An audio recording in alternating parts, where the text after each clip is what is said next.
Many such rumors abounded, with no origin found. No matter. That was indeed the criminal sentence I read out. The Imperator stated evenly. My teacher was an enemy hostage whom my elders had imprisoned. Her state betrayed our alliance and must be executed according to law. But she taught me chess, so why can't I chisel the word teacher on her tombstone now? When the princess personally cleaned up the possessions of the dead, she caught sight of an incomplete game on the ground. The stranger's hoarse chuckle still echoed in her ear, laughing at the eternal fate of imprisonment, and at how the one facing her was the princess of the enemy. Is this your final game for me, my teacher? The princess imagined the endgame over and over. Even when she took the imperial crown, she still dreamt of the black and white board. The concealed truths suddenly dawned on her during a more difficult contest in the future. An unfinished game might be the opponent's lifelong barrier.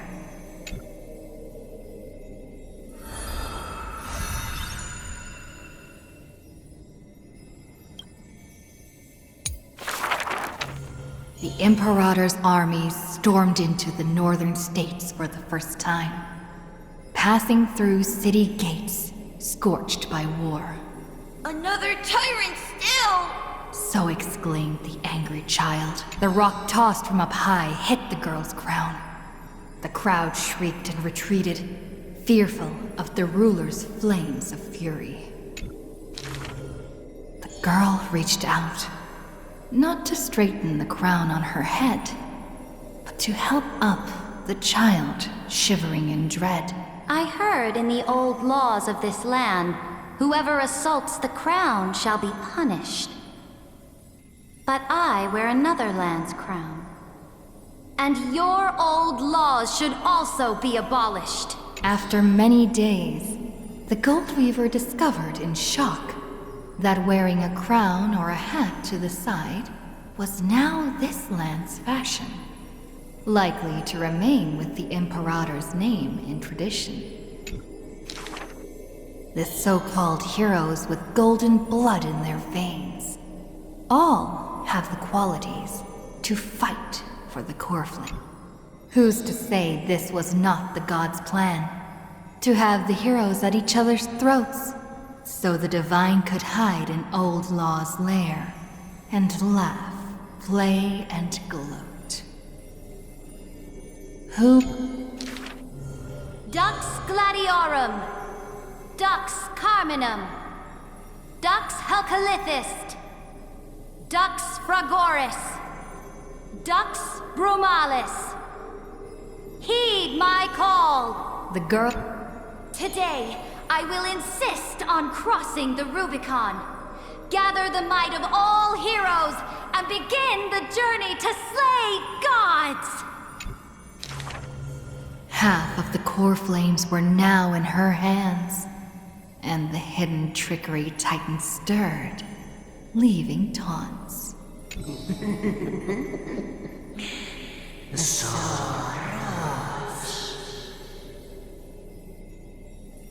The Imperator summoned the heroes to discuss, finally stopping after much hesitation. As they had already pinned down the bones of Earth's beast, they let that thief live for a bit longer in bliss. The warrior of the fractured blade laughed boldly. Our sovereign is good at open strategies and struggles with trickery. But where is that live fish? The Imperator replied with a chuckle. Her? She probably disliked the scent of cats and submerged herself in the baths. The years spent with her dukes didn't seem too far distant. Yet, Only after the end of many wars did the heroes discover how the Imperator's form walked more and more. The road of a ruler is a lonely one. One day, we'll only be able to see her retreating form. The Swordmaster of Singing Waves was worried too. When all others had departed in intoxication, the two of them gazed into each other's eyes, towards torrents deeper than their fates, and sank into profound silence. Drink one more cup with me, my dear follower. In the end, the Imperator first broke the silence. When compared to the taste of salt and blood, I sometimes miss your ambrosia. About the destruction about to be born, and the eternally occurring extrapolation. The Antikytheran spoke of all this in words unceasing. So this is the old world I must fight against. The girl's expression bore no sorrow or tragedy. Instead, she looked more solemn and ready than ever.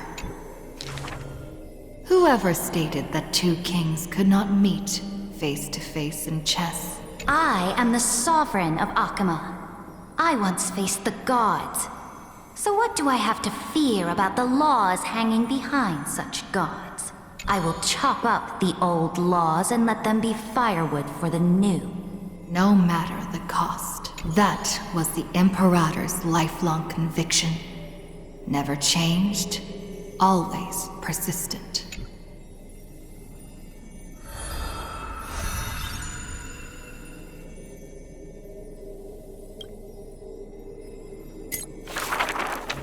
I dreamed that the Imperator's statue stood before the world-wearing altar, her gaze level with that of the gods. Then, blood gushed out from the statue's orifices, and the people, in cheers and elation, washed their hands in that golden blood. The tyrant's life will end with violent death. None will weep, and all will cheer as her statue topples. She will die before the dawn comes. A vengeful aristocrat, one whose title was stripped by the Imperator, thus spoke. We cannot agree with your excessive deeds. You have imprisoned Trebios' split selves, demanding that divine authority regress into the ruler's mouthpiece. We will reveal your future with the prophecy. And tell in truth, your crusade will indeed be a smooth path. Yet in the same breath, we see omens of your death, a demise in an absolute pure darkness. Even so, please excuse us, as our eyes continue to be drawn to your crown's flames. Dux Fatorum. We don't exactly hate that name. In the name of Yanisopoulos' priestess, holy maiden, and oracle. Thus spoke the Imperator's Dux. Allow me to remind you, your life is now on a countdown with the fall of law, and you will become law. I must confirm, is our deal still going strong? Is the future I promised you more satisfying than the future in the prophecy? Ah, you are as resolute as always. Good. Oh, as ever, this prison of gods, amphorious and all mundane and average worlds, needs someone like you. A daring ruler. Let us end this despicable extrapolation together. Amphorius Theoros, the Imperator's co-conspirator, Lycurgus, thus spoke. The Imperator betrayed the Flame Chase Alliance. And I was the sinner who paved the way for her achievements. Like how a deep-sea fish cannot escape the tide's push and pull, I granted her an end fitting for a tyrant. Her dying smile, gaze towards my tear-swelled eyes. She commanded me to wash away all sins and filth, and return a blinding dawn to the holy city. She commanded me to set up stones and monuments in lightless seabeds to commemorate our friends. But who will remember her achievements? I will rest with her in a lonely song. Electra, the last heir of the ocean, who played music on the waves alone, spoke thus. Please record the truth of my life, dear author. No need for words of praise or solemnity, just as I once instructed Dux Carminum. The histories of rulers are not for recording our merits, but for warning future generations. As for why the Imperator died, and what reproach she would face in life and death, those should be left for the new world to judge. Now I have personally entered my end, a self-flagellation. Let the boiling gold covering the holy city be stamped with my name. For I am certain I have won half a move against the gods. And this unfinished game will be left to the future to reach completion. Saridra, the only Imperator the Holy City had ever seen, spoke thus.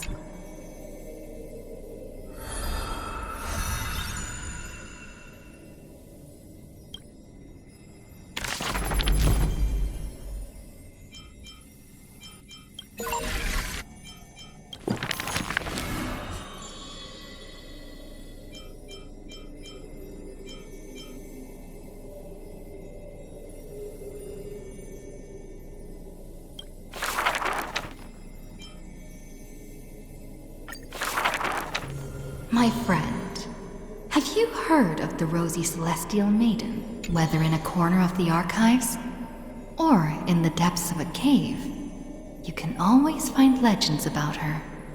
She had hair like a rosy pink dawn, and a smile that could thaw the most glacial ice.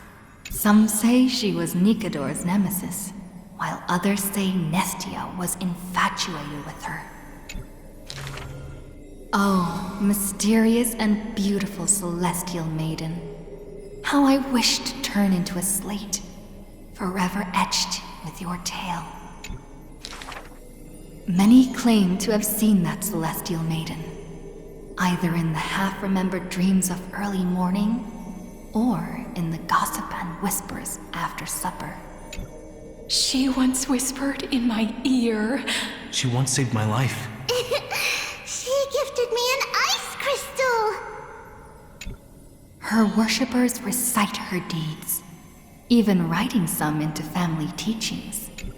Curious poets ask up and down the land, only to find that the details of these encounters are difficult to recount, even for the witnesses themselves. In the entire holy city, there are none who can provide proof of her existence.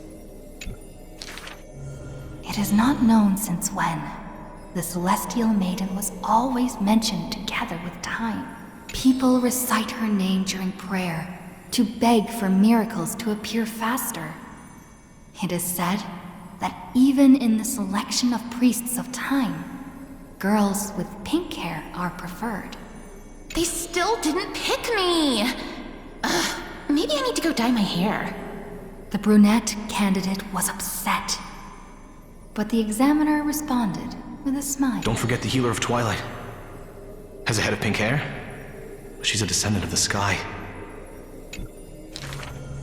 Scholars and poets discuss at length the origins of the Rosy Celestial Maiden. But all mothers tell the same tale. That princess came from beyond the sky. Her shooting star, like crystal ice, pierced the fog of the Veil of Evernight. She made friends with the Titan, and whenever the month of Evernight descended, they would meet again. The children loved that tale. Therefore, as the moon turned and shifted phases, the story became true. But someone always questions, unable to read the air. There are no worlds beyond the sky. So how can the rosy celestial maiden come from there? Rosy celestial maiden. A world beyond the sky. The reckless adventurer takes out the photostone, claiming it is the true work of the rosy celestial maiden. The citizens laugh at this tale, with few accepting it as true. After all, long before the guests beyond the sky arrived, the legend of the rosy celestial maiden had already covered the world. So, my friend, have you really heard of the rosy celestial maiden?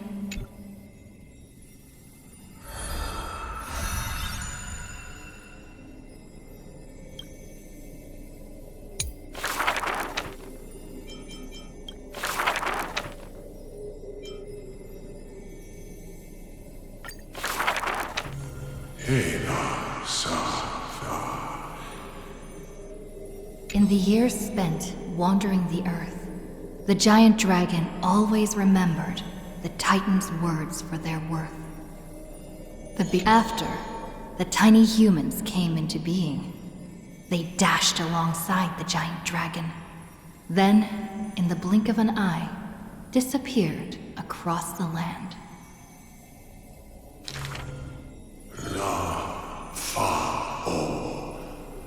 Yet, the deep irises of the giant dragon saddened in gloom.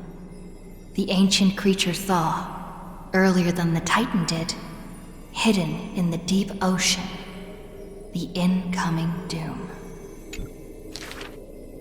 The giant dragon recalled, at the moment that strife was born, the chalice of plenty sighed, and the heretical tide spread from the seabed.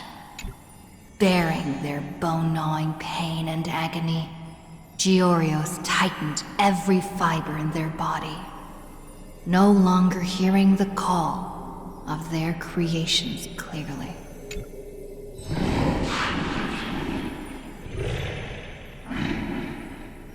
The giant dragon once swore an oath at the Titan's breast, and now the dragon silently turned and departed, leaving the plateaus and mountains of a secluded world, and entering the bustling cities humankind crowded.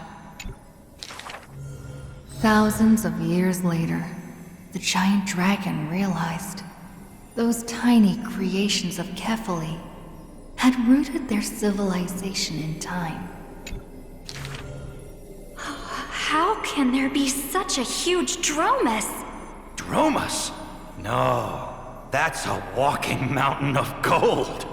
Curious residents were amazed at its appearance, while greedy brokers calculated its value. Yet, the giant dragon simply walked in leisure, not harming a single building of any stature, nor paying heed to anyone. It quietly listened to the people's language, and its form dissolved in the flames of war.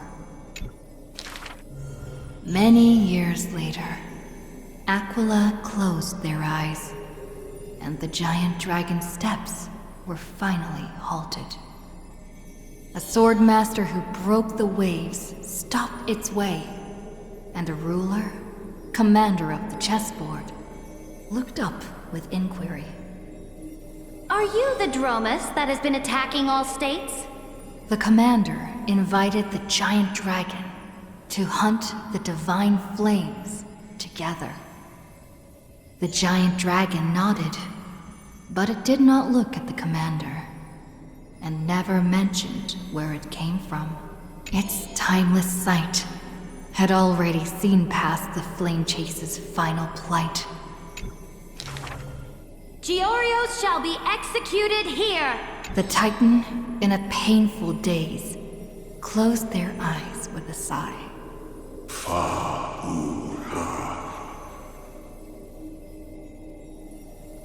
Suddenly, the mountains shook and the land cracked. The wounds dealt by the Black Tide, once mended by the Titan, now tore the land apart again. The calamity of lands asunder. Who should shoulder such a duty? The giant dragon sunk into the earth in answer. For the earth was the breast of Georios, and the dragon's birthplace. And from that day forth, Amphorius had a new legend of how a giant dragon collected the broken lands and once again made the earth whole.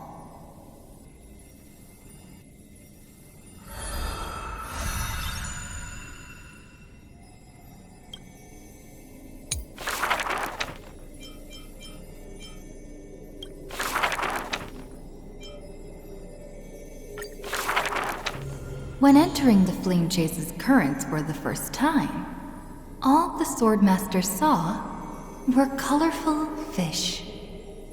She had already experienced the Imperator's dangerous games. She had long grown used to the giant beast's silent face. Carminum's charms and Helcalith's gentleness warmed her like a spring breeze. But as Pregoris missed his throne, and Bromalis debated with joy, she was sometimes at a loss. Occasionally, the Swordmaster would sink into hesitation, and even that messenger of fate could not get her to laugh. Till one day, a golden trout's bubbles floated into her gloomy waters. In that holy city where golden figs grew, the messenger of fate led to her a maiden dressed in glamorous gowns. What kind of clothes are you even wearing? The girl snickered behind her hand, while the messenger pulled on her sleeve. Aggie, don't be rude! Such hubris, delicate fish. Are you not aware that there's food on your face? The messenger's eyes opened wide. Aggie, you've been snacking behind my back again! Exposing me like this! I'll get my revenge. The girl ran away in a fit.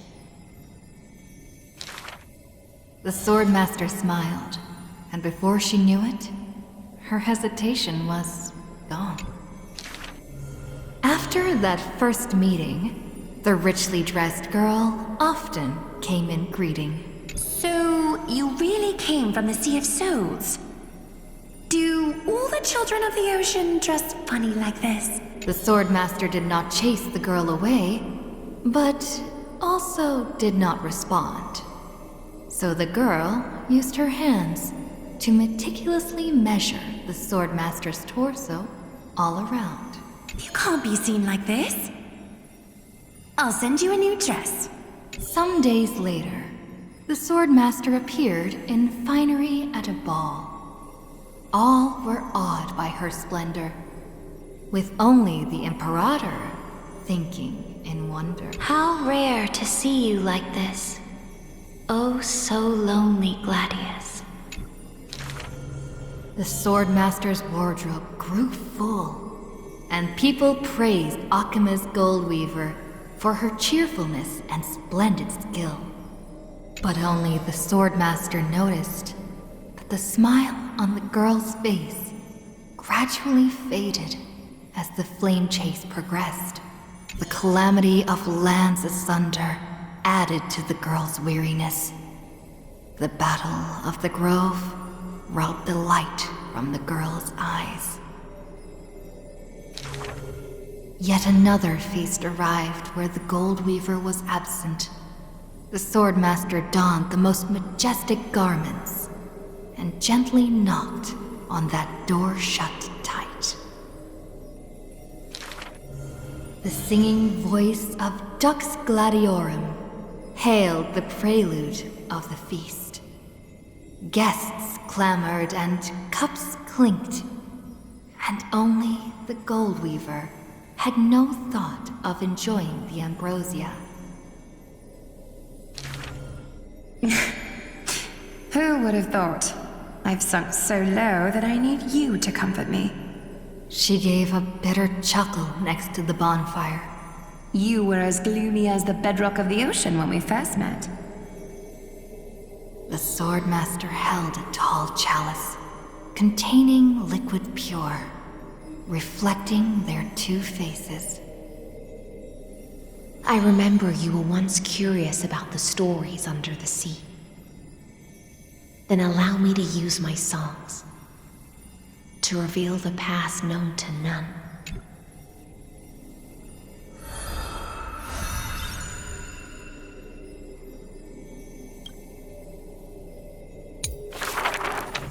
In the depths of the Sea of Souls was a kingdom of dancing ghosts. Its residents all had melodious voices, and music enveloped every ocean current. For the queen loved her people deeply, thus drowning out all sorrows and leaving only feasts and twirls. Only one rocky castle was silent, one belonging to the princess of the ocean, a princess named Electra. Were a monster of the depths to invade, the princess would raise her sword to engage. The people always rang her triumphs before she returned, for her swordsmanship was superb, never suffering defeat. Princess! Come enjoy the feast with us. The triumphant people raised their glasses, yet she declined with a smile and a wave. The children of the sea thought she was shy, but little did they know that in the dead of night, her castle too echoed with music. Though that music was loud, twisted, and invoked spite. Before a song even finished, the princess was already biting her lips, and the sea foam brushed away her tears. All of your people sing and dance with skill. So why do I alone lack a good singing voice? The princess wept, her face on the queen's knees. The ocean's favorite child can control the waves and is invincible in battle. In exchange, Talantin took away your singing voice. The queen consoled the princess, caressing the other's hair bun. Finally, she relented and took a chalice. If you're truly troubled, then imbibe the honey brew in this blessed chalice and throw yourself into the feast at ease. The liquid in the cup sat still, reflecting her loneliness. Princess, come sing with us! The people outside her window invited her warmly still. She finally ceased to hesitate, drinking down all the honey brew in one swallow, and leaped when her song was over. It felt as if waking from a dream. And the people rushed to raise their glasses. But as soon as the honey brew touched her lips, the princess plummeted to the ground, and her cheeks became rosy in drunkenness.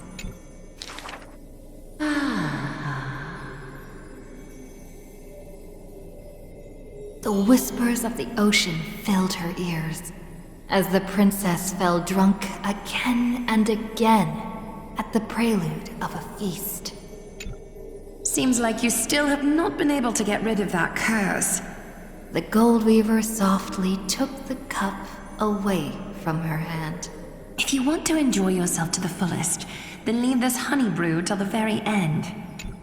She smiled, then tilted the cup towards the Goldweaver's lips. Even if one is burdened with imperfections, I beg you to remember not to refuse that sip filled with fantasy and dreams.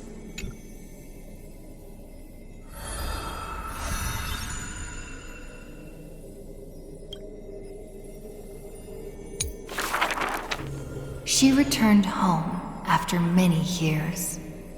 The princess of the ocean stood alone with her sword drawn, stepping over the blooming blood of her peers. Before her, the creator of the sea sirens and the mother goddess of feasts was already sinking into the drunkenness of imminent death.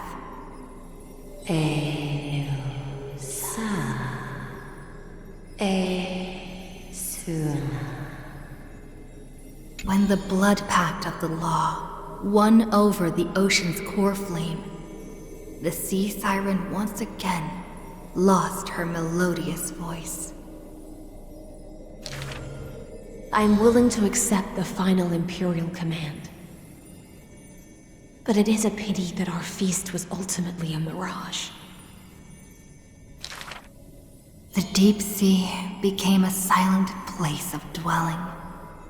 Hugging her knees, Electra locked herself in. Savage and fearsome monsters swam past her, but none dared to interrupt her tragic dream. Till one day, a golden trout's bubbles floated into her gloomy waters. Long time no see, Gladius. Icyland. Now you have truly become the ocean's bedrock.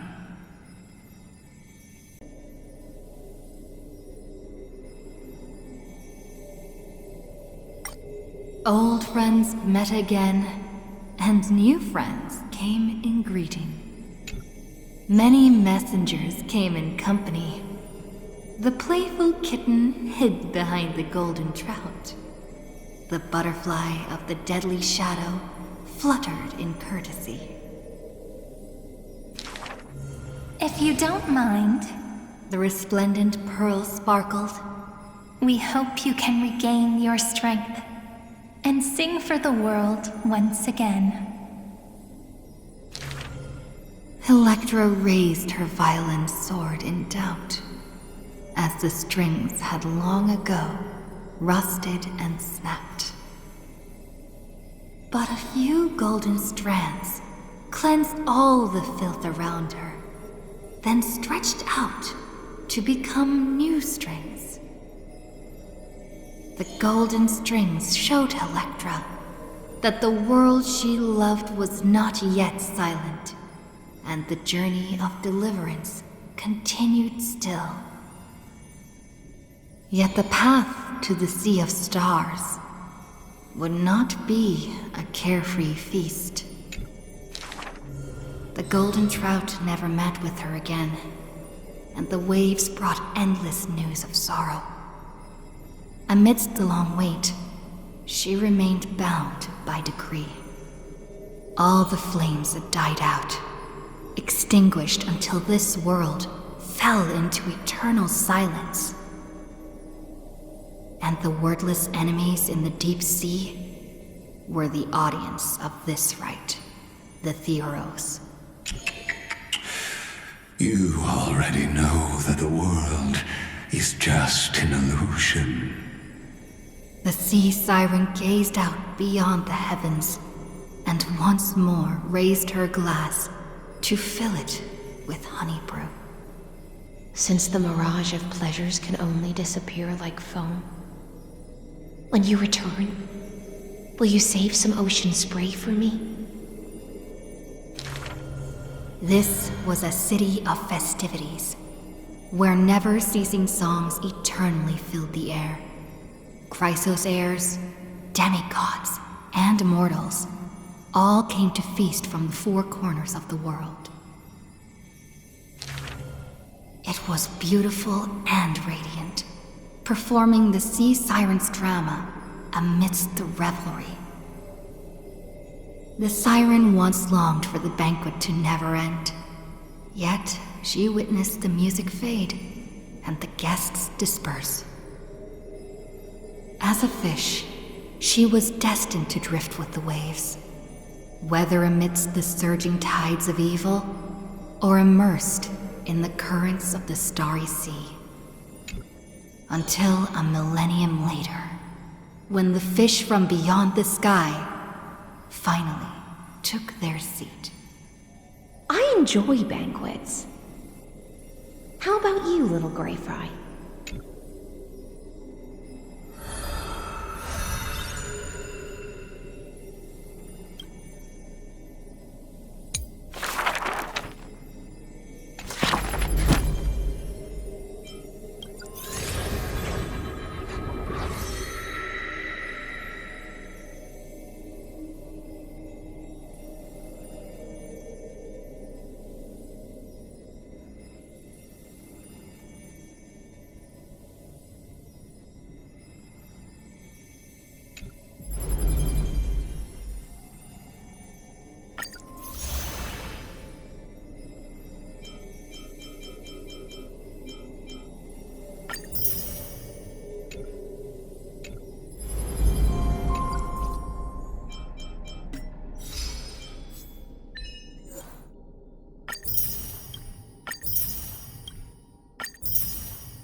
Pour me a cup, will you?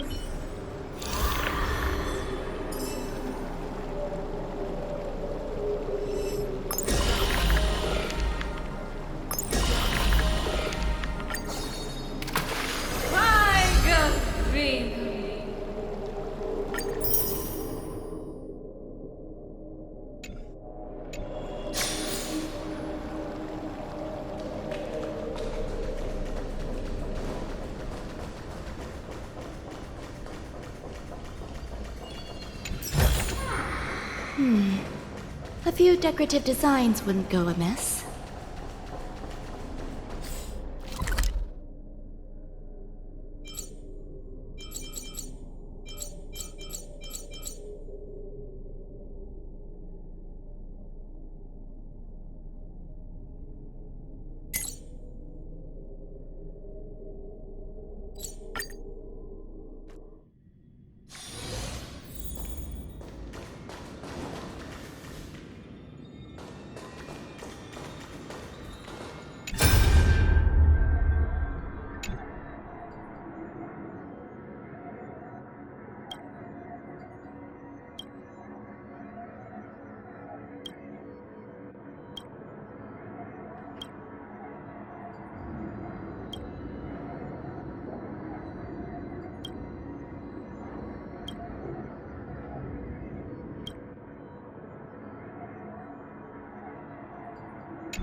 Existence is unity. I choose you! Stay away! Mimi! Mimi! Mae!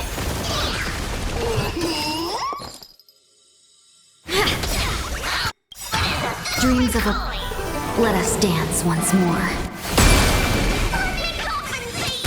Grace and elegance. I'm on it. Mimi, Mimi! Have we met? Unite our goals. Mimi!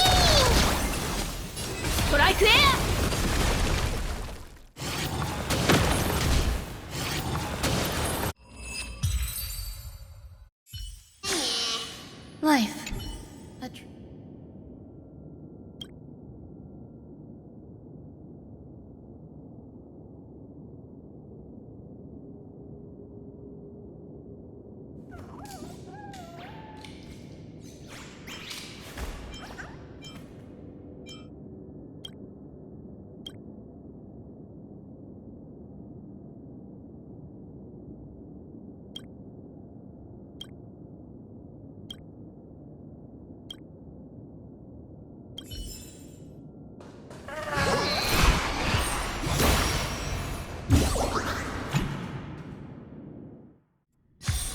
Take a rest. It's time for tea and cakes.